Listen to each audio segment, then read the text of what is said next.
Hi, my name's Jordan Greif. As education has evolved, it's become clear that students' social and emotional development is critical for their academic success. Without the ability to regulate their emotional state and demonstrate strong executive functioning skills, academic progress will be incredibly difficult for our students. Technology has continued to become a more important part of the classroom. With the proper integration and understanding, teachers can utilize technology in the classroom to not only support social emotional learning, but to also expand on it. That's why my presentation will be about collaborative technology for social and emotional learning. Following the COVID-19 pandemic, Frelly et al. From 2021 researched how adolescents' abilities to master executive functioning skills has gone down dramatically. Students are struggling to regulate their emotions, communicate effectively, and perform basic age-appropriate skills such as time management and problem solving. With this being said, social emotional learning programs have been shown time and time again to have a more positive outcomes for students in 6 different areas.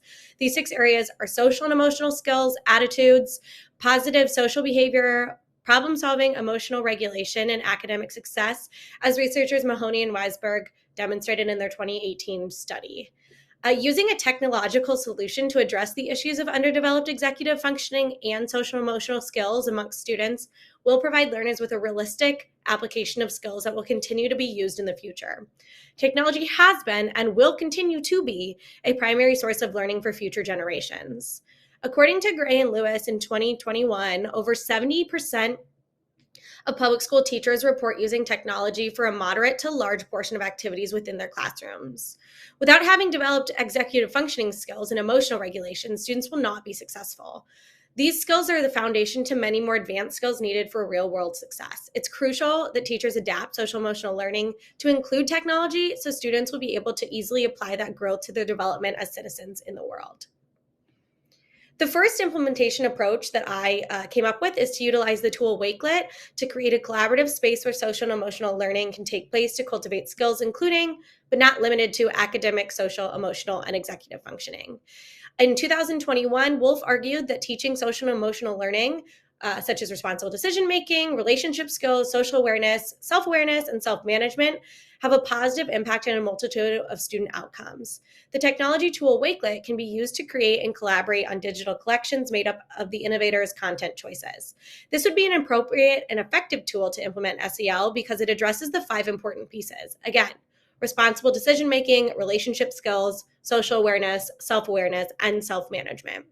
Awad et al. In 2013 explored how technology use can be distracting for students' progress, but maintains that with the proper amount of monitoring, it has the ability to enhance learning. The World Economic Forum in 2016 argued, in collaboration with the Boston Consulting Group, that there are a few main keys to addressing all forms of social emotional learning within technological approaches, such as the structure of the interactions, the elements of play, assessment, and reinforcement.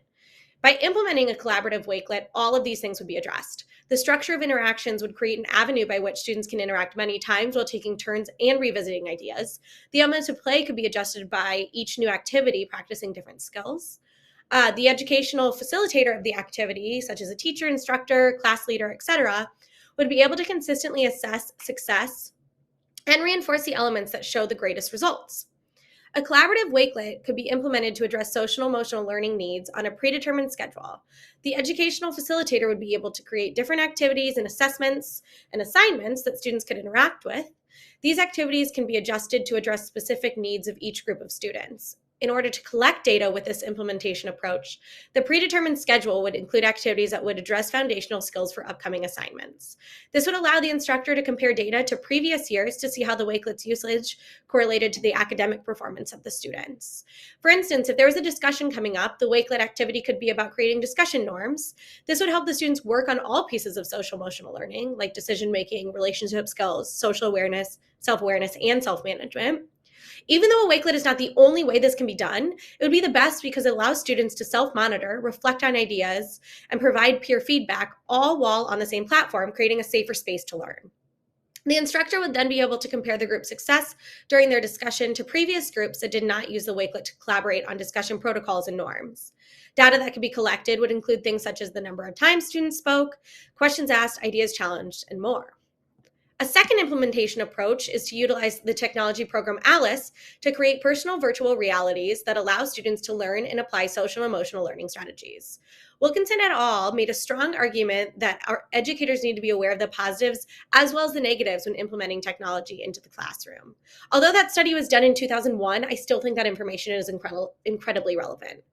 Considering that ALICE is an effective technology to implement for social and emotional learning because it addresses four of the main pieces: responsible decision making, self awareness, self management, and social awareness.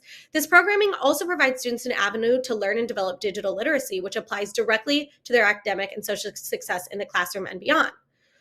Walker and Weidenbender in 2019 concluded that students can use virtual reality to develop social emotional learning when it's used and properly scaffolded, and that the learning human to human about virtual reality experience is the most important piece.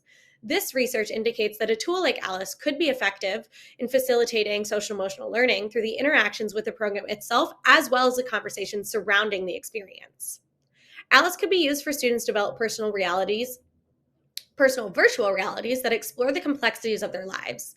The educational facilitator would create steps, prompts, and other activities that would help the desired social emotional skills to be addressed.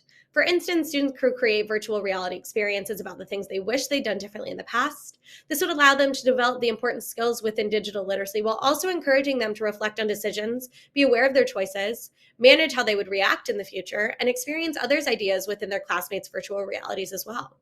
All of those skills are foundational pieces of social emotional learning. Data could be collected by checkpoints throughout the activities. Seeing how students make decisions within their virtual realities would indicate how proficient they are with responsible decision making and self-management. Seeing how they react to others' virtual reality experiences can be tracked by how aware they are of their own perspectives, as well as how they demonstrate awareness of others. Data could include not only the education facilitator's observations, but also student self-assessments while using this activity as well.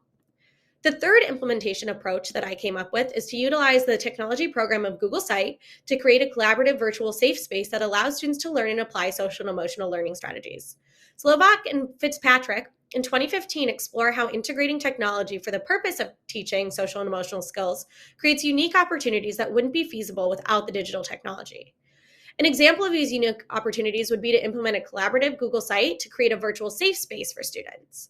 While developing SEL skills, they could immediately practice them. For instance, self-awareness is a big piece of social emotional learning. The implementation of a virtual safe space could be students doing self-assessments on their social and emotional regulation, coping mechanisms they've already learned to use, and skills they struggle with. The data could then guide the content students use to create their virtual safe space.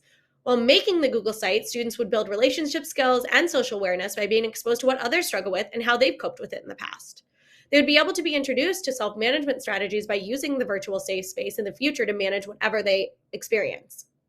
For example, in 2014, Schwartz found that assistive technologies are not only helpful for struggling students, but benefit all students if they're used properly. Having a collaborative virtual safe space would create a learning environment by which students who would have traditionally used assistive technology in the classroom could provide avenues for other students to access it. This would then help all who access it to potentially improve their academic performance. McClaskey in 2015 argued that there is a relationship between mindfulness and students' executive functioning performance and student success. Mindfulness activities are something that could easily be implemented into the virtual safe space site students collaborate on. Data could be collected in a variety of ways to evaluate the impact of this on student learning. For instance, the initial student assessment to develop categories for the Google site would be telling on what SEL students are already comfortable with.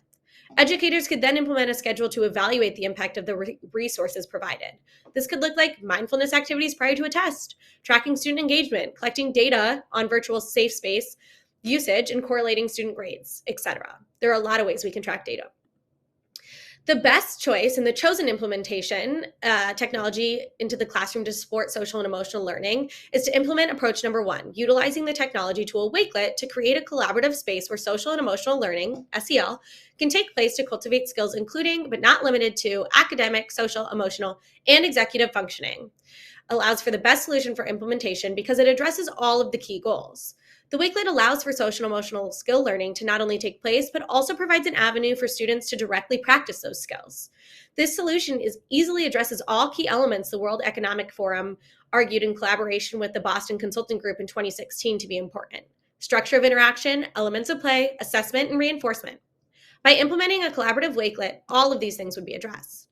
Wakelet implementation to address social and emotional needs is a better solution than the Alice Virtual Reality and the Google Virtual Safe Space site because it can address SEL in its entirety rather than a certain piece of it. The facilitator could easily implement McCloskey's use of mindfulness to support student success, as well as Schwartz's ideas that assistive technology can benefit all types of learners. Although Walker and Weidenberg argue that virtual reality can be used to practice SEL, they discuss that the most important part is actually the conversations that the students had about the experience. The Wakelet would easily allow for these important debriefing sessions to take place. Implementation plan number 2 utilizes the ALICE program to create personal virtual realities, doesn't necessarily support all parts of SEL, and the Google site doesn't push students' digital literacy because so many are familiar with it already.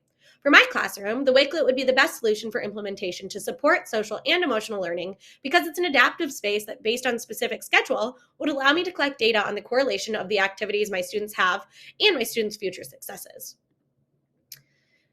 Implementation plan number 1, example schedule and data collection. Using Wakelet to create a collaborative space where social and emotional learning can take place to cultivate skills including, but not limited to, academic, social, emotional, and executive functioning. The 5 pieces of social emotional learning that this implementation plan address are responsible decision-making, relationship skills, social awareness, self-awareness, and self-management, all identified by Wolf in 2021. In order to collect data, the researcher would have a table to track categories that can be used to address the above categories. An example of the first week of implementation can be seen on this slide. For example, responsible decision-making will be represented by students following the expectations on the collaborative board, something that's established on the initial day. The research will collect the information students share, such as the collaborative expectations, and track if they're followed, if they're broken, and any themes that arise with students breaking them. Responding to peers' ideas will be the primary focus for data collection with regards to relationship skills. This would be data such as how many posts are made, how in-depth the responses are, and any trends amongst students who respond. To collect data about social awareness, the researcher will evaluate how students go about reading information about one another. The researcher will track how online discussions impact in-class activities, such as the number of times students share ideas, ask questions, and debate with their peers. Self-awareness will be tracked based on how students share information about oneself and the utilization of mindfulness activities once they're incorporated into the collaborative board. Behavior management data such as outbursts, distractions, leaving the classroom, and phone usage will be collected to analyze this. Lastly, self-management will be evaluated based on students' ability to manage time, work independently, utilize mindfulness activities when they need them, and more. Data can be collected regarding how many times students take initiative to begin activities without being asked, helping peers, and staying on task. Overall, the AIP project provided the opportunity to explore a topic of deep interest in a way that technology can help to implement it, social and emotional learning. Through in-depth research on the annotated bibliography, data and studies revealed the ability to implement SEL seamlessly into the classroom with the assistance of technology. By creating the annotated bibliography, I was able to understand the topic in far more detail because of the need to identify article and collection themes while also creating a brief synopsis. I find that the biggest strength of the final plan is the accessibility and flexibility of the programming. The activities can be shifted based on class needs, the activity is easily adaptable to many learning levels, and it is user-friendly. Students should be able to self-regulate, another SEL skill, as they become more familiar with the program. The biggest weakness of the plan is the need for consistent and constant data tracking. I would have to spend the majority of the time students are interacting with the program tracking data in order to have the results to analyze. This would take me away from the activities themselves. I also feel that the ability to see how the Wakelet impacts in-class habits may be difficult to directly connect. With that being said, I feel more prepared to address future issues with technology because of the knowledge and skills this project equipped me with. The AIP project helped to provide a foundational structure for research-based problem solving that I can utilize in my classroom when I find issues that need addressed, or if there's an activity or lesson that I think could be enhanced by the use of technology. Although I wouldn't conduct this thorough of an assessment on a future identified problem, I would have the skills to be able to conduct a smaller, systematic research-based problem solving quest. Thank you so much for listening.